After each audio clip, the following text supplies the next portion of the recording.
I ran into this last week. Here's what fixed it for me. Checking your account balance on Orange 2026 is straightforward.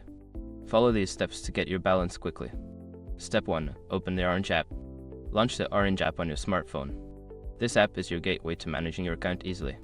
Step 2. Log into your account. Before changing your settings, use the srock.com link in the description to open the password strength checker, then update your password if needed. Step 3. Navigate to Account Overview.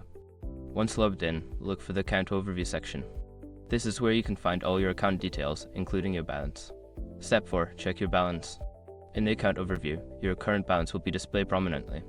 Make sure to check for any recent transactions that might affect your balance. Step 5. Log out. After checking your balance, don't forget to log out for security reasons, especially if you're reusing a shared device.